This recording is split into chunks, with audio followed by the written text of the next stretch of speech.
조선의 노비라고 하면 주인집 마당에서 하루 종일 명령을 기다리는 모습을 떠올리기 쉽습니다. 실제로 그런 노비도 있었습니다. 하지만 모두가 그렇게 살지는 않았습니다. 왕실이나 관청에 속한 노비는 공노비, 개인 집안에 속한 노비는 사노비였습니다. 주인집 안에서 함께 사는 사람도 있었고 담장 밖에 따로 집을 꾸려 농사와 장사로 먹고 사는 사람도 있었습니다. 주인집 밖에서 사는 사람을 외거노비라고 불렀습니다. 자기 집이 있고 가족이 있고 밭과 가축을 가진 사람도 있었습니다. 장시에 물건을 팔아 돈을 모을 수도 있었습니다. 그래서 얼핏 보면 자유로워 보입니다. 하지만 집을 가졌다는 것과 자기 몸을 가졌다는 것은 달랐습니다. 외거노비가 문을 닫고 자기 집에서 잠들어도 장부 속 몸의 주인은 국가나 개인 집안이었습니다. 주인이 바뀌면 가족과 떨어질 수 있었고 해마다 노동이나 물품을 바쳐야 했고 달아나면 붙잡혀 돌아올 수 있었습니다. 1750년 나는 그런 외거 사노비의 집에서 태어납니다. 아버지는 양인입니다. 어머니는 개인 양반 집안의 사노비입니다. 내가 태어난 날 가장 먼저 확인된 것은 건강도 이름도 아니었습니다. 어머니의 주인이 누구인가였습니다. 나는 아직 눈도 제대로 뜨지 못했습니다. 그런데 주인집에서 온 집사는 어머니의 이름을 찾고 그 아래에 내 이름을 적습니다. 아버지는 양인입니다. 세금과 군역의 부담은 있지만 누구의 소유물도 아닙니다.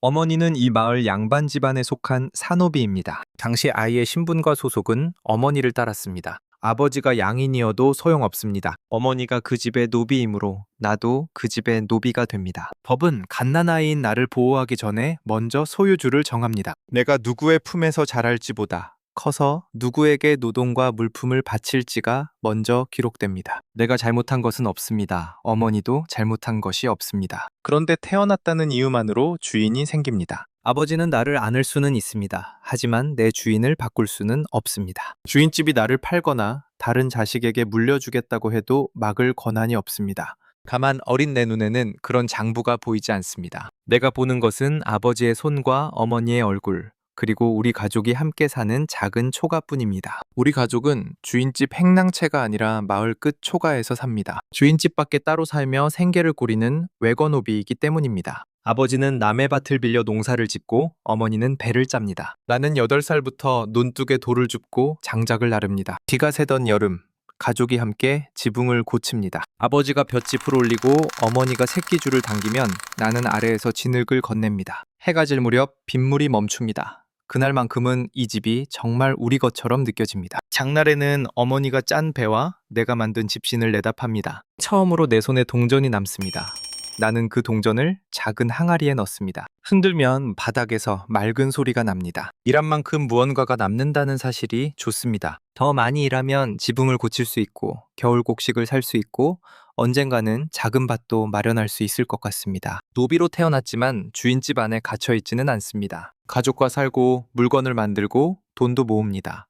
그래서 어린 나는 믿습니다. 열심히 살면 이 삶도 조금씩 내 것이 될 수 있다고. 10살 겨울, 어머니가 새로 짠 배를 방바닥에 펼칩니다. 나는 올해는 소매에 구멍이 없는 옷을 입을 수 있다고 생각합니다. 어머니는 배를 반듯하게 접더니 가장 좋은 부분을 먼저 잘라냅니다. 우리 가족의 옷감이 아닙니다. 주인집으로 보낼 몫입니다. 남은 천을 내 팔에 대보니 손목이 드러납니다. 어머니는 지난해 옷에서 멀쩡한 조각을 뜯어 소매 끝에 덧댑니다. 주인이나 관청에 직접 가서 일하지 않는 대신 해마다 배나 쌀 같은 물품을 바치던 부담을 신공이라고 불렀습니다. 관청 소속 공노비는 관청에 냈고 우리 같은 외거 사노비는 개인 주인에게 냈습니다. 갖는 사람만 다를 뿐 가족이 먹고 입을 목보다 몸에 붙은 몫이 먼저였습니다. 누가 목화를 심었는지, 누가 밤새 배틀을 밟았는지, 아이 옷에 구멍이 났는지는 묻지 않습니다. 장부에는 정해진 양을 냈는지만 남습니다. 흉년이 들면 주인 몫을 줄이는 것이 아니라 우리 몫을 줄입니다.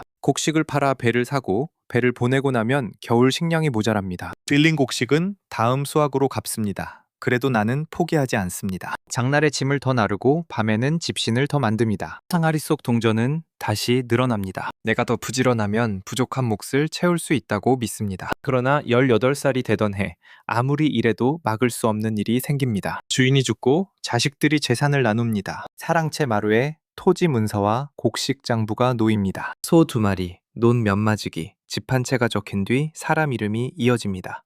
어머니의 이름은 큰아들 몫에 들어갑니다. 내 이름은 둘째 아들 몫에 들어갑니다. 아버지는 양인이므로 그 장부에 없습니다. 같은 솥에 밥을 먹던 세 사람이 종이 한 장에서 갈라집니다. 산호비는 개인의 재산으로 취급됐습니다. 사고 팔 수 있었고 빚 대신 넘길 수 있었고 자식에게 상속할 수 있었습니다. 내가 지붕을 고쳤다는 사실도 품삯을 모았다는 사실도 어머니와 한 집에서 살았다는 사실도 소용없습니다. 아무도 이것을 가족을 찢는 일이라고 기록하지 않습니다. 정당한 상속이라고 기록합니다. 소와 논을 나누는 칸에 사람 이름을 함께 적어놓고 문서가 맞으면 절차가 끝납니다. 나는 어머니를 따라가겠다고 결정할 수 없습니다. 새 주인에게 어머니를 같은 곳에 두어달라고 부탁할 수는 있어도 요구할 권리는 없습니다. 내가 고친 지붕 아래에는 가족이 남고 나는 둘째 아들의 짐을 따라 다른 집으로 갑니다. 그날 항아리의 동전도 함께 가져갑니다. 집은 빼앗겼지만 돈까지 빼앗긴 것은 아닙니다. 아직 내 손으로 바꿀 수 있는 것이 남았다고 믿고 싶습니다. 23살, 나는 장시에서 곡식 자루를 나르다가 한 여성을 만납니다. 그녀는 가난한 양인 집안의 딸입니다. 배를 팔고 품삯을 받아 가족을 돕지만 누구의 소유물도 아닙니다. 우리는 장이 설 때마다 만납니다. 나는 짐을 나르고 그녀는 배와 나무를 팝니다. 일이 끝나면 남은 엽전으로 따뜻한 국밥 한 그릇을 나눕니다. 처음으로 앞으로의 삶을 다른 사람과 함께 계획합니다. 작은 집을 얻고 밭을 빌리고 아이가 생기면 장날에 셋이 함께 나오는 모습을 생각합니다. 하지만 처가에서는 혼인을 한번 미룹니다. 내가 성실한지는 중요하지 않습니다. 내 주인이 나를 다른 고을로 보내면 딸이 따라갈 수 있는지, 내가 팔리면 부부가 계속 살 수 있는지, 내가 죽으면 딸에게 남는 것이 있는지를 먼저 계산해야 합니다. 가난한 남자와 결혼하는 것보다 자기 거처조차 결정하지 못하는 남자와 결혼하는 것이 더 위험합니다. 주인집도 아내의 신분을 확인합니다. 축하하기 위해서가 아닙니다. 혼인 뒤 태어날 아이가 누구의 소유가 되는지를 계산하기 위해서입니다. 양인과 노비의 혼인은 법으로 금지된 형태였지만 현실에서는 널리 이루어졌습니다. 혼인을 막는 법과 그 혼인에서 태어난 아이의 주인을 계산하는 법이 동시에 존재했습니다. 국가는 양인 수와 세금을 계산했고 주인은 자기 재산이 늘어나는지 줄어드는지를 계산했습니다. 정작 결혼하는 두 사람이 함께 살 수 있는지는 계산의 마지막이었습니다. 그럼에도 그녀는 혼인을 선택합니다. 우리는 작은 방을 얻고 다시 배틀을 놓습니다. 저녁에는 같은 상에서 밥을 먹고 장날에는 함께 물건을 팝니다. 갈라졌던 삶이 다시 이어지는 것 같습니다. 아내가 양인이라고 우리 집 전체가 자유로워지는 것은 아닙니다. 주인에게 보낼 배가 모자라면 아내가 배틀을 더 밟습니다. 아내는 주인에게 신공을 낼 의무가 없지만 남편인 내 몸에 붙은 부담 때문에 아내의 밤과 곡식까지 주인 집으로 흘러갑니다. 그래도 이번에는 혼자가 아닙니다. 두 사람이 함께 항아리에 동전을 넣기 시작합니다. 2해 뒤 아이가 태어납니다. 아이를 안고 관아에 갑니다. 내 소속을 확인한 뒤 이번에는 아내의 신분을 확인합니다. 아내는 양인입니다. 아이도 양인으로 기록됩니다. 부모의 신분이 다를 때 아이를 어머니에게 따르게 한 법, 노비종모법이 1731년에 확정됐기 때문입니다. 내 이름은 주인집 노비 장부에 있습니다. 아내와 아이의 이름은 양인 호적에 있습니다. 같은 방에서 밥을 먹는 세 사람 가운데 아버지만 다른 집의 재산입니다. 그래도 그날은 기쁨이 더 큽니다. 내 아이의 이름 옆에는 주인의 이름이 없습니다. 아이가 10살이 되어도 주인집 몫에 배를 낼 필요가 없습니다. 주인이 죽어도 상속장부에 아이의 이름이 올라가지 않습니다. 내가 태어날 때 이어진 사슬이 아이에게서는 끊겼습니다. 아이가 첫걸음을 떼는 날 나는 방바닥에서 두 팔을 벌립니다. 아이는 내게 걸어옵니다. 처음으로 내 삶이 완전히 헛되지는 않았다고 느낍니다. 나는 노비로 남았지만 아이는 자유인입니다. 이제 욕심이 생깁니다. 아이만 자유로운 집이 아니라 아버지도 함께 자유로운 집을 만들고 싶습니다. 조선 후기로 갈수록 도망한 노비가 늘어납니다. 어떤 사람은 다른 고을에서 머슴으로 살고 어떤 사람은 행상이나 화전민이 되어 신분을 숨겼습니다. 추적을 피한 채 새 삶을 꾸린 사람도 있었습니다. 길이 아예 없는 것은 아닙니다. 흉년이 든 어느 밤 나는 집신과 보리쌀을 보퉁이에 넣습니다. 한 끼를 2번 넘으면 주인의 눈이 닿지 않는 고울이 나옵니다. 하지만 도망한 노비의 이름은 장부에서 없어지지 않습니다. 이름 옆에 도망이라고 적히고 나이와 행방을 추적했습니다. 붙잡아 원래 주인에게 돌려보내는 일을 추세라고 불렀습니다. 혼자 가면 빠릅니다. 대신 아내와 아이를 버려야 합니다. 가족을 데리고 가면 느리고 눈에 띕니다. 아내와 아이는 양인 호적에 올라 있어 어디서 왔는지 흔적도 남습니다. 문을 열고 한 발을 내딛습니다. 찬 공기가 들어옵니다. 산길 끝의 삶을 상상합니다. 다른 이름으로 품삯을 받고 누구에게도 배를 보내지 않는 삶입니다. 그때 잠든 아이가 기침합니다.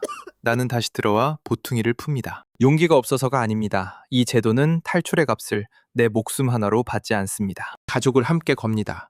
도망은 포기하지만 자유를 포기하지는 않습니다. 담길 대신 문서로 내 이름을 지우기로 합니다. 노비가 주인에게 값을 치르고 허락 문서를 받아 신분에서 벗어나는 길도 있었습니다. 이것을 속량이라고 불렀습니다. 실제로 1734년 준석이라는 노비는 상전에게 은 50냥을 주고 자유를 얻은 뒤 관청에 공증을 요청했습니다. 나는 그 이야기를 여러 번 떠올립니다. 불가능한 일이 아닙니다. 이미 누군가 해냈습니다. 나도 돈을 모으면 됩니다. 장시에서 짐을 더 나르고 남의 논을 갈고 밤에는 새끼를 꼽니다. 아내도 배를 더 짭니다. 아이가 자라자 장날 심부름을 돕습니다. 항아리가 조금씩 무거워집니다. 흔들 때마다 동전 부딪히는 소리가 커집니다. 옆에 또한 큰 병도 흉년도 오지 않자 이번에는 정말 가능할 것 같습니다. 자유를 얻으면 아이가 사는 고을로 함께 갈 수 있습니다. 아내가 배를 짜도 그 배가 주인집으로 먼저 가지 않습니다. 그러나 자유에는 정해진 가격표가 없습니다. 돈을 모아도 주인이 허락하지 않으면 끝낼 수 없습니다. 나는 내 몸값을 마련해야 하고 내 몸을 가진 사람에게 그 돈을 받을지까지 허락받아야 합니다. 아이가 열병에 걸리자 항아리를 엽니다. 약재와 쌀을 삽니다. 다음해 흉년에는 겨울 곡식을 삽니다. 주인에게 보낼 신공이 모자란 해에는 또 꺼냅니다. 자유를 위해 모은 돈은 가족을 살릴 때마다 사라집니다. 그렇다고 돈을 지키기 위해 아이의 약을 포기할 수는 없습니다. 가족이 죽고 나서 혼자 자유인이 되는 것은 내가 원한 삶이 아닙니다. 항아리는 가벼워졌지만 아이는 살아납니다. 나는 다시 처음부터 동전을 모읍니다. 아직 세상이 바뀔 시간이 남았다고 믿습니다. 1774년 관청에 속한 공노비의 부담이 줄었다는 소식이 들립니다. 여성 공노비가 내던 신공은 없어지고 남성의 부담도 면포 한 필로 줄었습니다. 나는 산노비라서 그 혜택을 받지 못합니다. 개인 주인이 정한 부담은 그대로입니다. 그래도 처음으로 제도가 영원하지 않을 수 있다는 생각이 듭니다. 나라가 공노비의 부담을 줄였다면 언젠가는 산노비에게도 변화가 올지 모릅니다. 마을에서는 도망한 노비가 늘고 돈을 주고 양인이 된 사람의 이야기도 들립니다. 호적에서 노비 이름이 줄어든다는 소문도 퍼집니다. 아이는 성인이 됩니다. 양인으로 품삯을 받고 다른 고을을 오갑니다. 주인에게 행선지를 알릴 필요가 없습니다. 그 모습을 볼 때마다 부럽고 대견합니다. 내 선택 하나는 성공했습니다. 적어도 내 아이는 나와 같은 삶을 살지 않습니다. 그리고 1801년 마침내 기다리던 소식이 도착합니다. 노비 문서를 불태우고 사람들을 양인으로 만든다는 소식입니다. 이번에는 정말 내 차례라고 생각합니다. 1801년 나는 51살입니다. 왕실과 중앙관청에 속한 공노비 6만 6,607명을 양인으로 만들고 약 1200건의 노비장부를 도나문 닭에서 태우라는 명령이 내려옵니다. 나는 관하로 달려갑니다. 항아리에 남은 동전도 챙기지 않습니다. 돈을 내지 않고도 이름을 지울 수 있는 날이 왔다고 생각합니다. 마당에는 나처럼 늙은 사람들이 서 있습니다. 어제까지 관청 소속 공노비였던 사람의 이름에 해방 표시가 붙습니다. 어떤 사람은 관아 밖에서 가족의 손을 잡습니다. 어떤 사람은 평생 내던 배를 이제 내지 않아도 된다는 확인을 받습니다. 내 차례가 옵니다. 써리는 내 문서를 펼쳤다가 다시 밀어놓습니다. 나는 관청의 공노비가 아닙니다. 개인 집안에 속한 사노비입니다. 이번에 없애는 것은 국가가 가진 노비 장부입니다. 개인이 가진 노비 문서는 대상이 아닙니다. 태어날 때는 어머니가 노비라는 이유로 나를 주인집 재산으로 만들었던 나라가 이제는 주인이 국가가 아니라는 이유로 내 자유에는 손댈 수 없다고 합니다. 나를 노비로 인정할 때는 법이 정확했고 나를 풀어줄 때는 개인의 재산권이 먼저입니다. 바로 옆 사람은 그날부터 양인입니다. 나는 아침과 같은 신분으로 관아문을 나섭니다. 억울하다고 해도 장부의 분류는 틀리지 않았습니다. 나는 실수로 빠진 사람이 아닙니다. 정확하게 제외된 사람입니다. 제도가 실패한 것이 아니라 제도가 정한 범위 안에서 내가 버려진 것입니다. 마을로 돌아오니 주인집에 보낼 배가 놓여 있습니다. 내 이름은 불 속으로 들어가지 않았습니다. 나는 그 해에도 배를 먼저 잘라 주인집으로 보냅니다. 내 아이는 양인이므로 다른 고을로 떠날 수 있습니다. 아내도 아이를 따라갈 수 있습니다. 하지만 나는 아이를 따라갈 수 없습니다. 51살이 되어도 내가 어디서 누구와 살지는 여전히 내 결정이 아닙니다. 1801년이 지나고 얼마 뒤 성인이 된 아이가 다른 고을에서 품삯 자리를 구합니다. 아이는 떠날 날짜를 스스로 정합니다.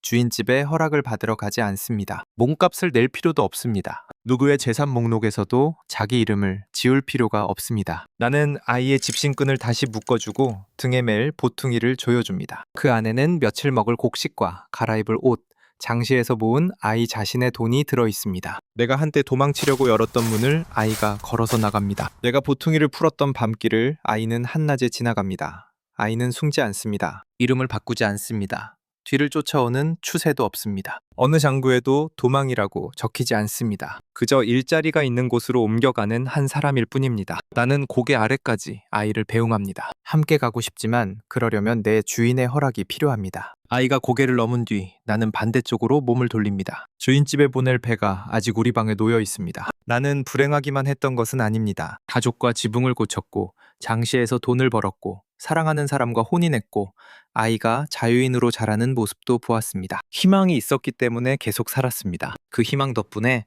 아이에게 이어질 신분은 끊었습니다. 그러나 같은 길을 두고도 아이에게는 이사가 되고 나에게는 도망이 됩니다. 아이에게는 새 일자리가 되고 나에게는 주인을 버린 죄가 됩니다. 내가 평생 바라던 자유는 거창한 것이 아니었습니다. 가족이 떠날 때 함께 걸을 수 있는 것. 내가 번 돈을 몸값이 아니라 내일의 생활에 쓰는 것. 내일 어디서 일하고 누구와 살지를 내가 정하는 것. 아이는 그것을 자유라고 부르지 않습니다. 태어날 때부터 자기 것이었기 때문입니다. 아이에게는 평범한 길이었고 내게는 평생 닿지 못한 자유였습니다.